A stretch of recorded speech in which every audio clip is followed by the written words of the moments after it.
आपने कहा कि आपका जो मुकाबला है वो एनडीए से है, आरजेडी को आप कोई मुकाबला नहीं मानते हैं, तो क्या आपको नहीं लगता कि कहीं आपका ये बयान आप पर बैकफायर भी हो सकता है, क्योंकि कहीं ना कहीं एक खास वोट बैंक पर आपकी भी नजर है अगर इस स्टेटमेंट को हम देखें तो?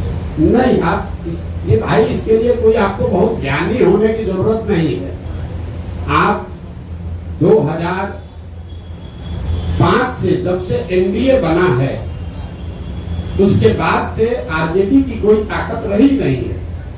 2005 से आप आगे का इलेक्शन का आंकड़ा उठाकर देख लीजिए तो आरजेडी को कभी, आरजेडी या उनके द्वारा बनाए गए गठबंधन को कभी जीत नहीं मिली है।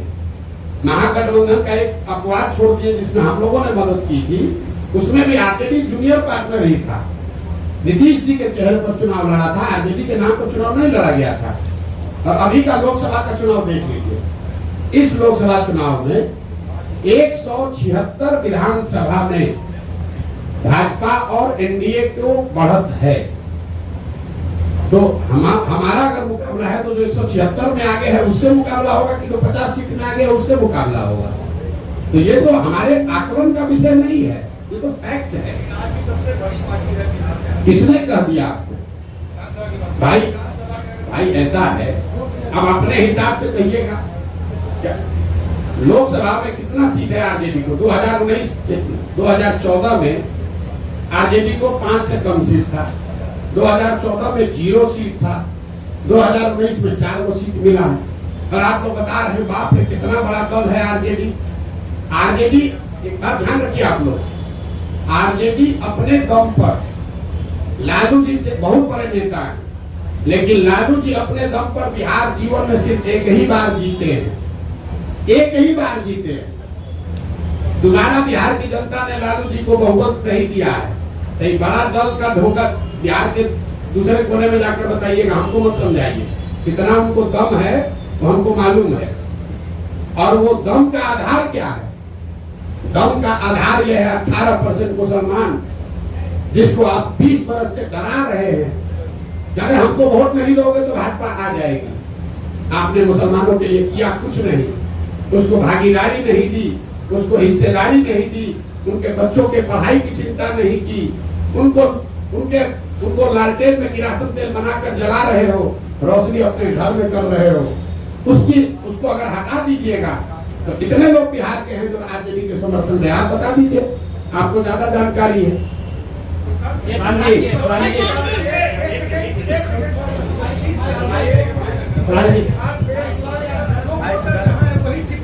जी 25 साल से जो वोटर जहाँ है वही चिपका हुआ है, या तो आदमी को वोट दे रहा है या फिर नीतीश जी का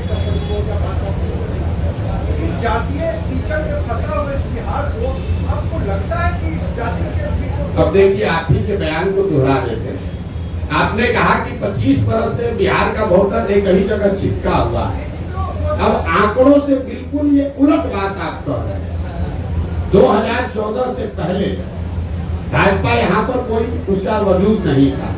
14 में भाजपा नीतीश कुमार से अलग हटकर अपना गठबंधन बनाकर 30 से ज्यादा एमपी जीत गया, तो कैसे वोटर चिपका हुआ? 84 में इसी बिहार की जनता ने कांग्रेस को पूर्ण बहुमत दिया, 89 में जनता दल को जिताया, 95 में लालू यादव को जिताया, 2000 के बाद लालू जी और किसी को गठबंधन नहीं दिया, 2014 में मोदी को जिताया, 2019 में 40 में 39 सांसद एनडीए को जिता दिया, इस बार फिर 30 दिया है। और आप कह रहे हैं कि भाजपा वोटर कीचड़ में फंसा हुआ है। अगर कीचड़ में फंसा होता तो लालू जी, कांग्रेस 84 के बाद से यहाँ 0 पर कैसे आ जाती? लालू जी 54 में 53 एमपी जीतने वाले 0 पर कैसे आ गए? नीतीश कुमार 25 एमपी को 2 एमपी पर कैसे जनता ने उतार दिया? आप एक मिनट, अरे आइए, आपकी बात पर आ रहे हैं। पहले तो अपना जानकारी ठीक कर लीजिए कि बिहार में स्टैटिक है, ये ऊपर से चीजें स्थिर दिखती हैं। समंदर को दूर से देखिएगा तो बड़ा स्थिर दिखेगा, नजदीक जाकर गहराई से देखिएगा तो आपको करंट फील होगा। बिहार वो भूमि है जहां 10 बरस में पूरी राजनीतिक व्यवस्था पीछे बदलती रही है।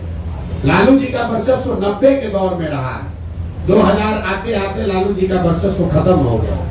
80 के दौर में कांग्रेस थी, 90 के दौर में लालू थे, 2000 के दौर में नीतीश कुमार हैं, 2010 के दौर में भाजपा और मोदी हैं। हर 10 बरस में परिवर्तन हुआ है, आप उसको देख नहीं रहे। दूसरा, आपने कहा जाति पर वोट पड़ा है, तो आप हमको बताइए, इस बार 30 को सीट मिला है एनडीए को। ज्यादातर लोगों का आकलन है कि नीतीश कुमार का तो नहीं है, मोदी के नाम पर वोट पड़ा। आप में से जो समझते हैं कि बिहार का हर आदमी जाति पर ही वोट देता है, तो जरा गिन कर बताइए कि मोदी जी के जाति का कितना आदमी बिहार में रहता है। मोदी के जाति के कितने लोग बिहार में रहते हैं? भाजपा का, मोदी का गुनाह ये है कि जिस बिहार को जातिवादी समाज कहकर लोग हंसते हैं, अनपढ़ कहते हैं, हम लोग को बेइज्जत करते हैं, उस समाज ने जातियों से ऊपर उठकर गुजरात के एक लड़के को राजा बनाया। लेकिन मोदी जी ने पिछले 12-15 साल में बिहार के विकास के लिए हमने खुली चुनौती दे रखी है 2 साल से। एक दिन अगर मोदी जी ने बिहार के विकास के लिए एक बैठक किया हो, काम का छोड़िए, अगर आप लोग सब पत्रकार हैं, आपको भी बता रहे हैं, अगर 12-15 साल में मोदी जी ने, अगर आपने कोई खबर छापी हो कि मोदी जी ने बिहार के विकास के लिए, बिहार में शुगर मिल चालू करने के लिए, या बिहार में इंडस्ट्रियलाइजेशन के लिए, या बिहार में पलायन रोकने के लिए मोदी जी ने आज बैठक बुलाई है दिल्ली में, आप हमको खबर दिखा दीजिए। और ये सारे प्रयास के बाद हम जन स्वराज का अभियान वापस लेकर एनडीए का समर्थन कर देंगे, आप दिखाइए। लेकिन जिस समाज ने जाति धर्म सब भूल कर मोदी को जिताया, उस मोदी ने बिहार की चिंता नहीं की। जैसे, एक मिनट पूरा समझ लीजिए, बिहार के बर्बादी के जो दोषी हैं वो लालू और नीतीश है, लेकिन इसके असली गुनाहगार कांग्रेस और भाजपा ही है। ये क्यों कह रहा हूं मैं? लालू और नीतीश ने बिहार में सत्ता चलाया है। बिहार की जनता ने उनको एक बार जीवन में, लालू जी को 1995 में और नीतीश जी को 2005 में एक ही बार मत दिया। लेकिन लालू जी जंगल राज 15 साल इसलिए चला पाए कि चंद सांसदों के लालच में कांग्रेस के लोगों ने बिहार और बिहार के बच्चों का भविष्य लालू के हाथ में गिरवी रख दिया। और जो गलती कांग्रेस ने की, वही गलती आज भाजपा कर रही है। ये भाजपा वो दल है जो पूरे देश में, इसके लिए हम लोग कहते हैं कि दूसरे का दल को तोड़कर सांसद विधायक खरीद के सरकार बनाता है। बिहार में उसका 80-75 विधायक है, नीतीश का 43 है, लेकिन यहाँ सरकार नहीं बनाया। यहाँ नीतीश को बैठा दिया है ताकि हमको 12-15 एमपी मिलता रहे। तो भाजपा ने भी वही गलती की है जो कांग्रेस ने किया। कांग्रेस ने हम लोग के बच्चों का भविष्य लालू के हाथ में बेचा, भाजपा वाले हम लोग का भविष्य नीतीश के हाथ में बेचे हैं, और परिणाम भी वही होगा। जैसे कांग्रेस सिरे से बिहार में खत्म हो गई, लालू और नीतीश का कुछ भी हो, भाजपा यहाँ सिरे से खत्म हो जाएगी। नेतृत्व ऑलरेडी आप देख रहे हैं, भाजपा बिहार में नेतृत्व विहीन पहले से हो गई है, कुछ नहीं बचा। देखिए किसको बनाए, ये बताइए। रुकिए। भाजपा के जो यहाँ अध्यक्ष बने हैं, हम आपको आपके मन से बता रहे हैं, सुन लीजिए, तो इसके बाद में 1 घंटा बैठे हुए। भाजपा के जो अध्यक्ष बने हैं, बिहार के किसी गांव में चल के खड़ा हो जाए, उसमें से 10% आदमी भी नहीं कह सकता है ये आदमी कौन है।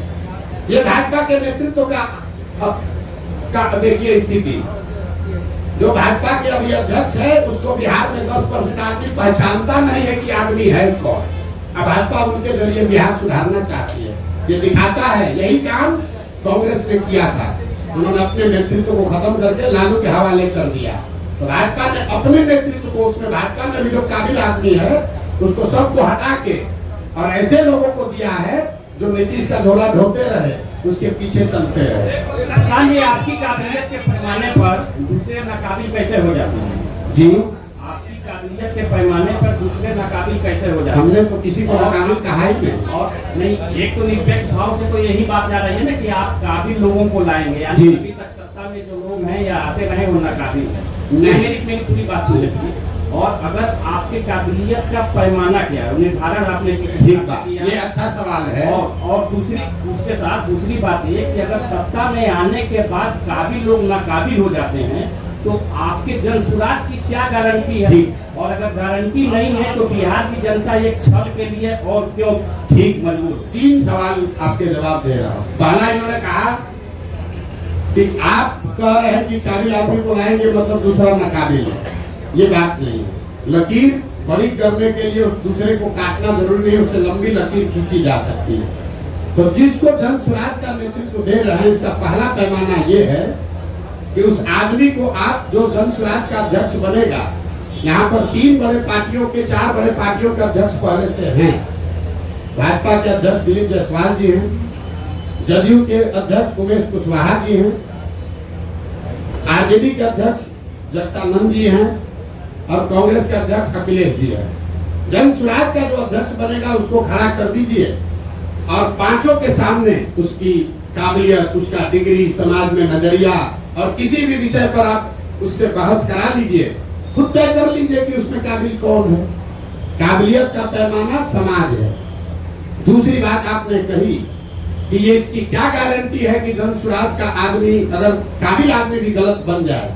इसीलिए देश में पहली बार, ये घोषणा हमको 2 को करनी है लेकिन आपने सवाल उठाया है, देश में पहली बार किसी राजनीतिक दल ने अपने संविधान में ये लिखा है, राइट टू रिकॉल, कि अगर जो व्यक्ति जन स्वराज के टिकट पर चुनाव लड़ेगा उसको ये एफिडेविट साइन करके देना पड़ेगा लीगली कि जन स्वराज के संस्थापक सदस्य उस विधानसभा क्षेत्र के 1/3 जन स्वराज के संस्थापक सदस्यों ने अगर आपके खिलाफ अविश्वास प्रस्ताव ला दिया और फिर वहां वोटिंग हुई और जन स्वराज के संस्थापक सदस्यों में आपने अगर अपना विश्वास खो दिया तो आपको रिजाइन करना पड़ेगा। ये एफिडेविट देने के बाद ही आप जन स्वराज से लड़ पाएंगे। इस बात को हम लोग जन स्वराज अपने संविधान में लिख रहा है। तीसरा और अंतिम सवाल कि जन स्वराज पर भरोसा क्यों करें? ठीक बात है, ये अच्छा सवाल। जन स्वराज पर भरोसा इसलिए करें कि पहले से जो लोग यहाँ पर हैं वो एक्सपायर मेडिसिन है। आपने उसको जांच लिया, परख लिया, जानते हैं कि ये दवा काम नहीं करती। मान लीजिए कि आपके घर में कोई बीमार पड़ गया, भगवान न करे, और उसको कोई ऐसी बीमारी हो गई कि सुधर ही नहीं रही है। डॉक्टर ने दवा दिया, हर तरह का दवा दे दिया, वो सुधर नहीं रहा है। आपने कहा डॉक्टर साहब इससे क्या होगा, अब तो नहीं सुधर रहा है। डॉक्टर ने कहा भाई एक नई दवा आई है, उसका पूरा प्रमाण तो नहीं है लेकिन 20% 40% संभावना है ठीक हो सकती है, लेकिन कुछ खतरा भी हो सकता है। आपका अगर आदेश हो, अगर आप सहमत हो तो हम एक बार ट्राई करके देखते हैं, आप क्या कहिएगा?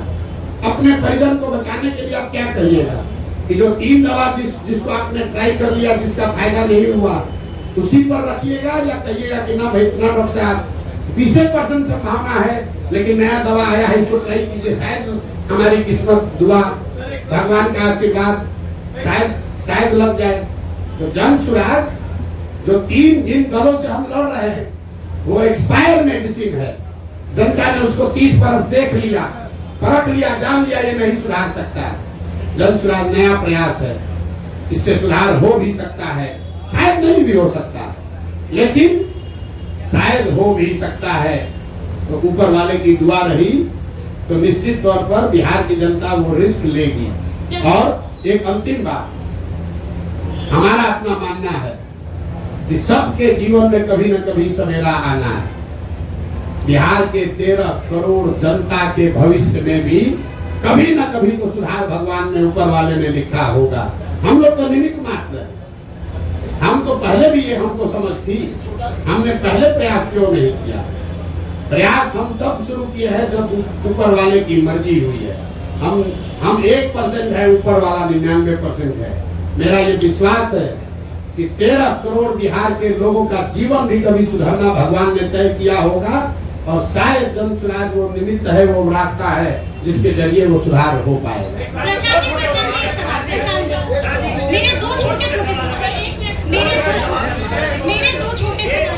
उनके भी 2 छोटे हैं, आपके भी 2 छोटे हैं।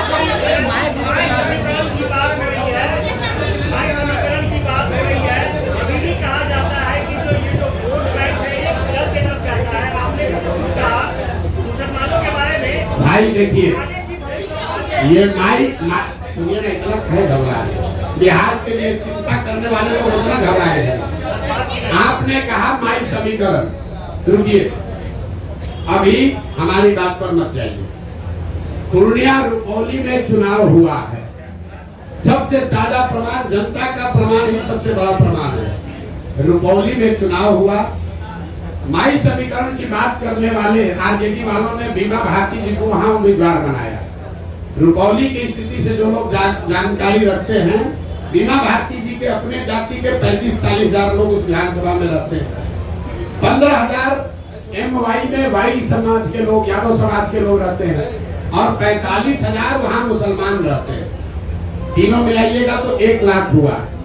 और माई समीकरण के जमींदारी का दावा करने वाले लोग, ठेकेदारी करने वाले लोगों के कैंडिडेट को 30,000 वोट आया। दूसरा देखिए, एनडीए का अति पिछड़ा तो नीतीश जी के साथ है, तो भैया रुपौली में 1,10,000 अति पिछड़ा है, उनको कितना वोट आया? 50,000। और जीता कौन? उस वो आदमी जीता है, हमारा आदमी नहीं जीता है। जनसुराज की बात छोड़ दीजिए, वो आदमी जीता है जिसके जाति का 5-6 हजार आदमी वहां रहता है। और आप लोग कह रहे हैं कि बिहार में माई समीकरण है, सब जाते हैं, पब्लिक सब पागल है। अरे भाई आप ये समझिए, अगर यहाँ सोना और पीतल रख दिया जाए तो आप किसी जाति के हम सोना उठाइएगा कि पीतल उठाइएगा? फर्क बस इतना है कि कोई सोना दिखना चाहिए, आचार से, विचार से, व्यवहार से, कर्म से। अगर आप सोना दिखेंगे तो समाज का कोई भी ऐसा वर्ग नहीं है, कौन नहीं चाहता है कि उसका बच्चा अच्छा पढ़े, कौन नहीं चाहता है कि उसके बच्चे के शरीर पर कपड़ा हो, कौन नहीं चाहता है कि उसके बच्चे को पढ़ाई नहीं करना पड़े। हाँ, अब ये जिम्मेवारी हम पर है, जनसुराज पर है कि हम वो तप तपा कर सोना दिखे, वो विश्वास अर्जित करें।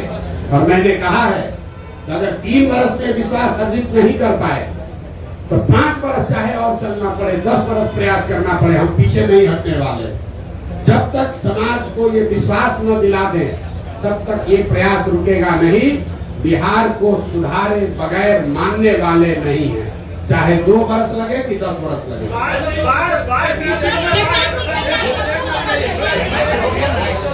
बोलिए क्या? पीके जियो टीओ क्या होता है? मेरे भाई, बिहार कहाँ से कहाँ सवाल आप करते हैं। हमने दल नहीं बनाया है, हम पूरी बात अपने बिहार के लिए।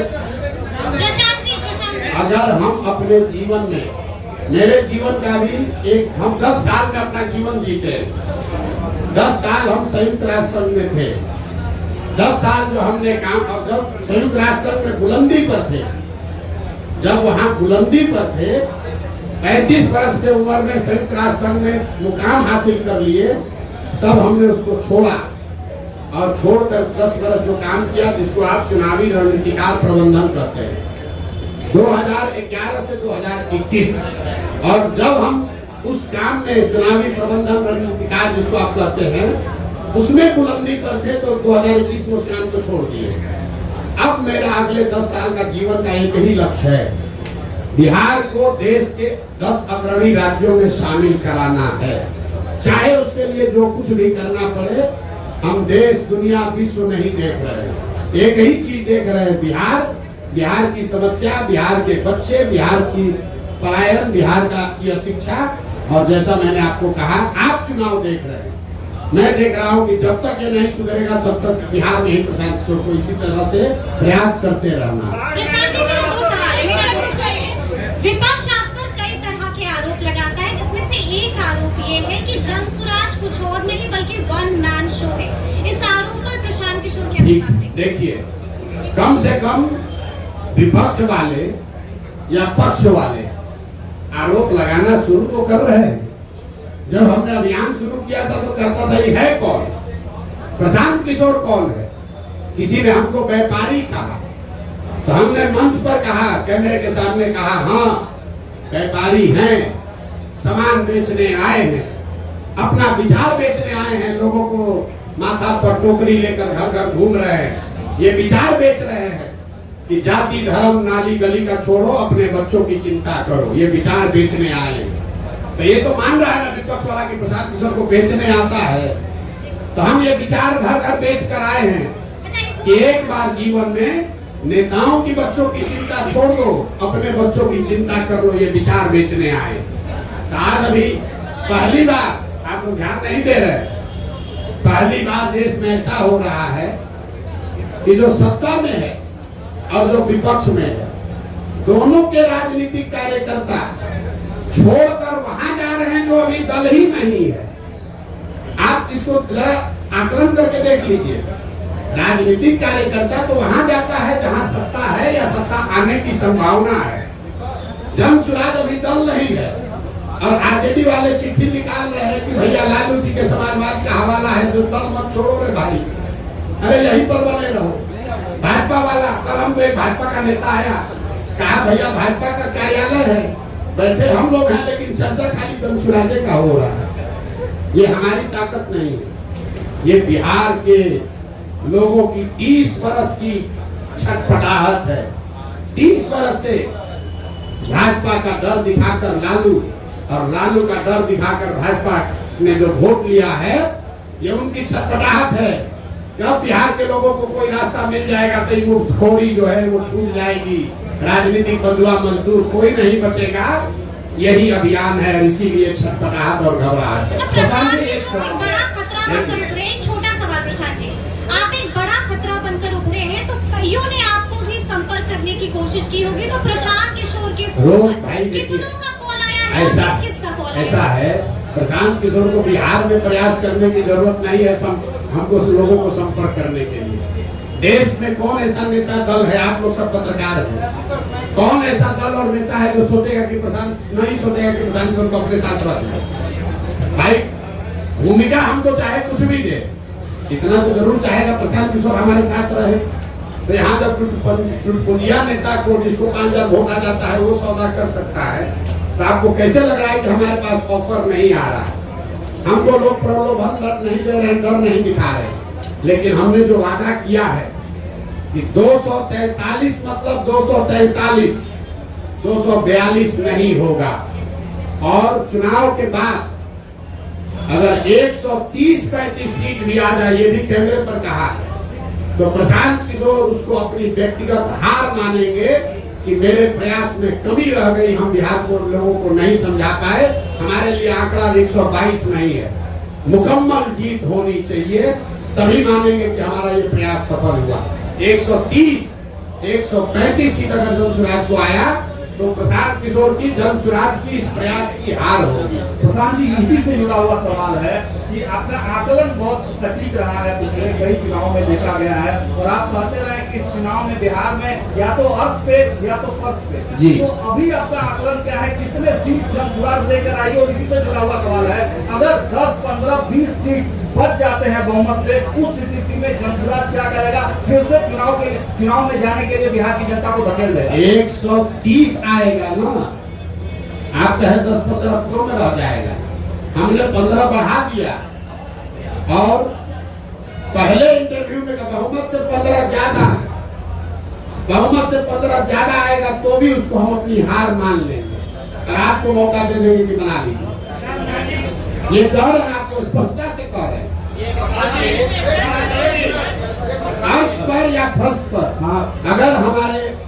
अगर हमारे प्रयास की ईमानदारी में, शुद्धता में ताकत है, तो या तो बिहार की जनता अपने बच्चों का मुस्तकबिल बदलने के लिए हमको जन सुराज को बैठाएगी, और अगर उसको समझ में नहीं आया तो कोई बात नहीं है, 5 वर्ष की और तपस्या जारी रहेगी। प्रशांत जी, एक सवाल आपके जवाब से एक सवाल निकल के आ रहा है।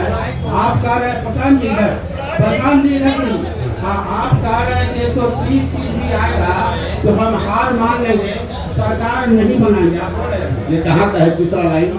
अपने से अपना लाइन बनाते हैं। मैं उसको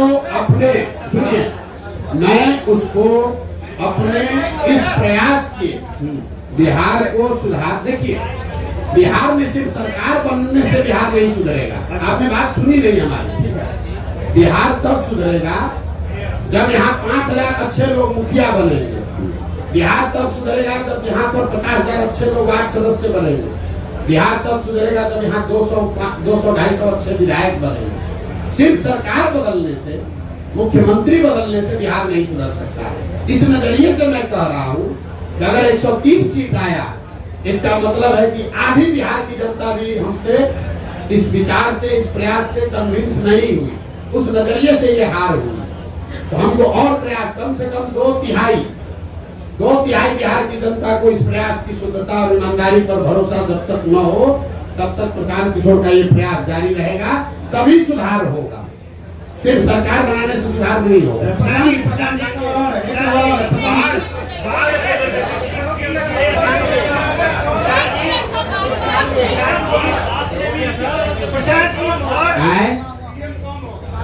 देखिए, हमने जो शुरुआत किया तो आपको बताया कि दल होगा, तो आप कहे कौन होगा?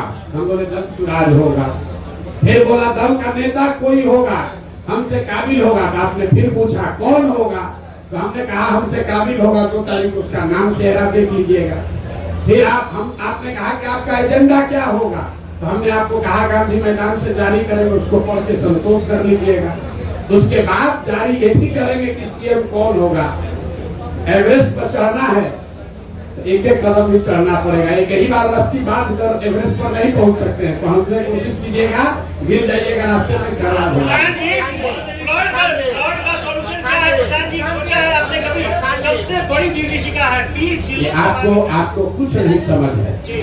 इनका मेरा सवाल सुनिए। इन्होंने कहा कि फ्लड की समस्या सबसे बड़ी विभीषिका है। सबसे बड़ी विभीषिका यहाँ के लोगों की मानसिकता, सबसे बड़ी विभीषिका यहाँ से पलायन है। अब बाढ़ पर आ जाइए। अगर आप ध्यान से देखेंगे 50% यहाँ जमीन ऐसी है बिहार में जहाँ फ्लड का रिस्क है। 30% जमीन ऐसी है जहाँ परमानेंट जल जमाव है, और करीब 25 से 27% ऐसी जमीन है जहाँ सूखा है।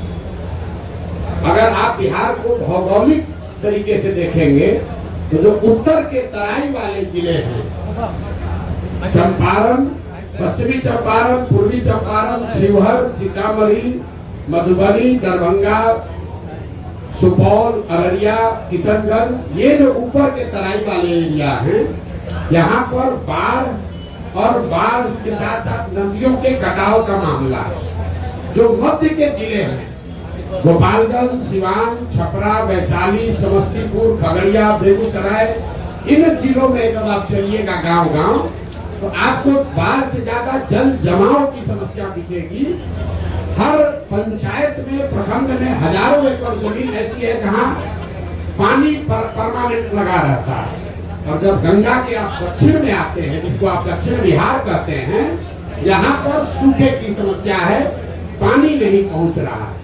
तो जल सुराज का जो विजन डॉक्यूमेंट जारी होगा, उसमें आप बाढ़ पर कार्यक्रम नहीं देखेंगे। उसमें आप वाटर ग्रिड की बात देखेंगे कि जहां बाढ़ है, जहां जल जमाव है और सूखा, इन तीनों का एक integrated plan, Kosi plan, Gandak plan नहीं, सोन कैनाल नहीं, एक इंटीग्रेटेड प्लान हो जिसमें बाढ़, जल जमाव और सूखे को एक तरीके से एक बार एड्रेस किया जाए। उसका पूरा खाका आपके सामने रखेंगे, उसको देखिए, पढ़िए, समझिए। और आधा बाढ़ का जो समस्या है तो इंजीनियरों और ब्यूरोक्रेट्स के कमाई के लिए खुद किया हुआ है। आप गांव देहात में चलिए, लोग हमको बता रहे हैं भैया जो ठेकेदार है वही जाके बांध में छेद करवाता ताकि कटे, बाढ़ नियंत्रण के नाम पर पैसा आए और उसमें लूट किया जाए। तो हमको फ्लड कंट्रोल नहीं करना है, हमको यहाँ जल जो यहाँ का अभिशाप बना हुआ है, इसको बिहार की एक बड़ी ताकत में परिवर्तित करना है। और एक अंतिम बात, चाइना ने आज से सैकड़ों साल पहले ये करके दिखाया है। उन्होंने नदियों का ग्रिड बनाकर बाढ़, सूखे और जल जमाव की समस्या का समाधान निकाला है। बिहार के लिए भी ये व्यवस्था कई लोगों ने कई रिपोर्टों में ये चीज पड़ी हुई है, किसी ने वैसा प्रयास नहीं किया है। तो जन सुराज का प्रयोग बाढ़ रोकने के लिए कोई विजन नहीं है। जल प्रबंधन, जल का समुचित उपयोग कैसे हो, बाढ़ जल जमाव और सूखे से परमानेंट छुटकारा कैसे हो, इसका विजन डॉक्यूमेंट आपको गांधी मैदान से जारी करेंगे। और हम चाहेंगे कि आप उसको पढ़िए जरूर। पढ़िए, सवाल कीजिए।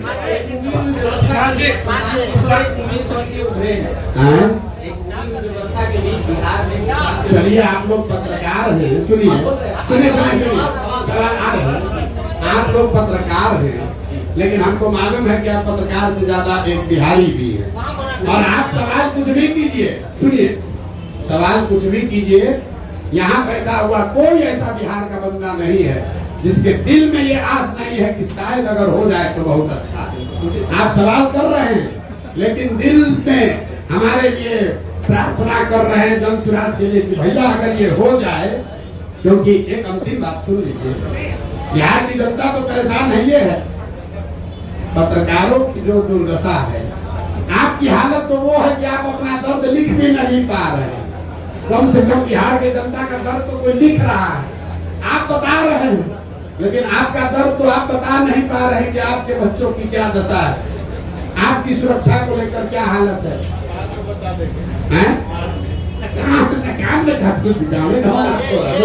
सवाल पूछिए। तो सबसे ज्यादा पत्रकार लोग चाह रहे हैं, जैसे समाज का हर वर्ग चाह रहा है, वैसे पत्रकार भी चाह रहा है कुछ सुधार हो। जो सरप्राइज पैकेज है, हम जो कह रहे हैं कि बहुत सारे लोग ऐसे आपको जन सुराज में दिखेंगे जिसको आपने सोचा नहीं था कि भी राजनीति में आ सकते हैं, तो उसमें पत्रकार लोग भी शामिल है। बिहार में कितना पत्रकार राजनीति में आने जा रहा है आपको पता नहीं है।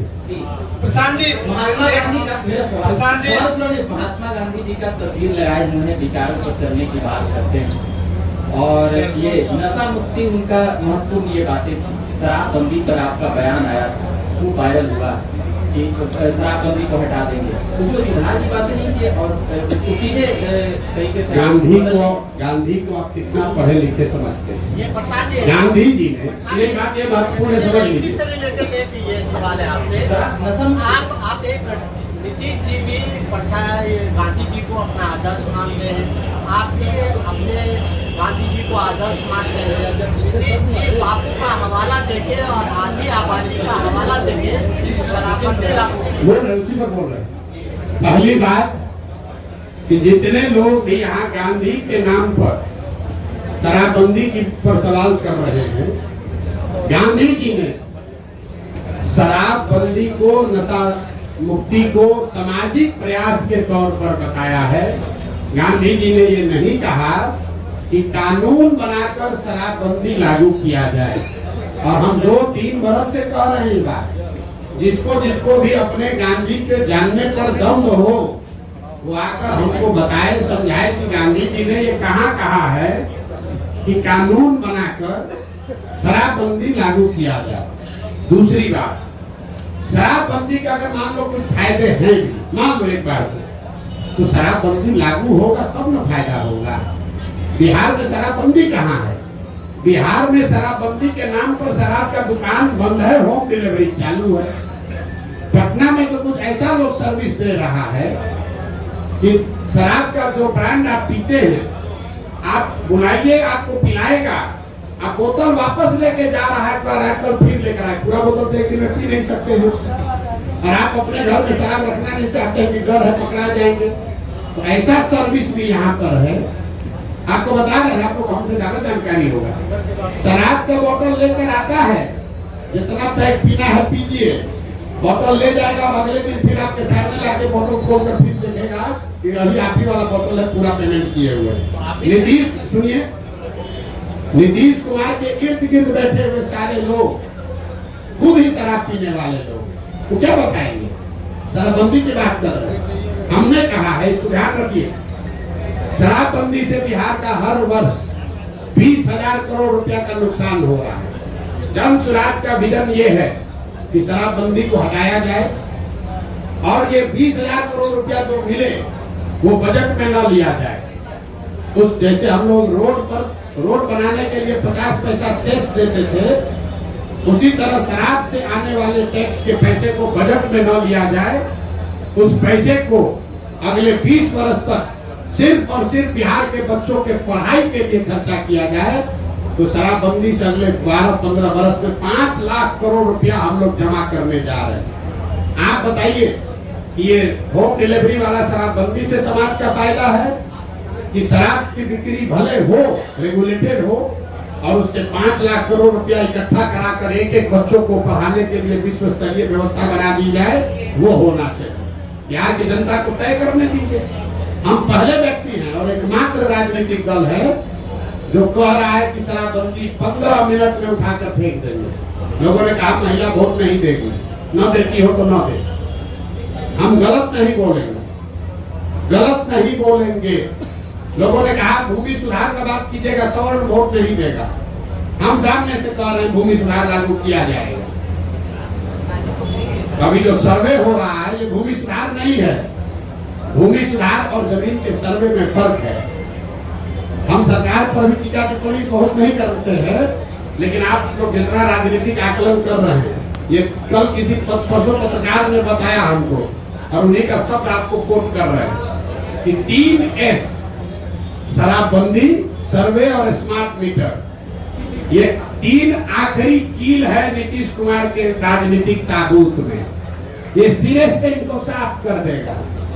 ये जो सर्वे शुरू कराया है, हर अंचल में लोग बता रहे हैं खतियान निकालने के लिए, अपना खतियान निकालने के लिए लोगों को 5,000-10,000 रुपया लग रहा है। जब से सर्वे शुरू हुआ है, प्रखंड के स्तर पर लोग बता रहे हैं कि 50 लाख से 1 करोड़ रुपया की वसूली हो चुकी है। शराबबंदी का यही हालत है। हर प्रखंड से करोड़ों रुपया शराब माफिया और भ्रष्ट अफसर कमा रहे हैं। और स्मार्ट मीटर में गरीब के गले को दबाकर उसके घर में कहा जा रहा है तुम अंधेरे में रहो, लेकिन स्मार्ट मीटर स्वीकार करो। ये तीनों एस नीतीश कुमार के राजनीतिक ताबूत का 3 कील है जो इनको पूरी तरीके से खत्म कर देगा। अभी रोके हैं ना सर्वे, कम है तो जरा सर्वे करके दिखा ले।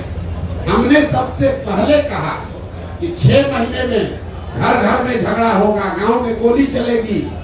ये आदमी सर्वे भूमि सुधार नहीं है। जब लैंड का रिकॉर्ड कहीं आपके पास नहीं है तो आप लोगों से क्यों मांग रहे हैं कि वंशावली बना के लाओ? सरकार के पास खुद लैंड का रिकॉर्ड नहीं है। रजिस्टर 2 कॉम्प्रोमाइज्ड है, उसमें हेर फेर हुई है, उसको फाड़ दिया गया, उसमें घोटाला किया गया, पैसा लेकर आपके नाम का दूसरा नाम कर दिया। अनिता कुमारी है तो कुमारी में मुंह पर इंक गिरा दिया, डिस्प्यूट खड़ा हो गया। तो जब सरकार को खुद नहीं पता है कि किस जमीन का मालिक कौन है, तो कैसे लोग ये प्रमाणित करेंगे कि यह जमीन उनका है? बहुत बहुत धन्यवाद भैया आप सबका।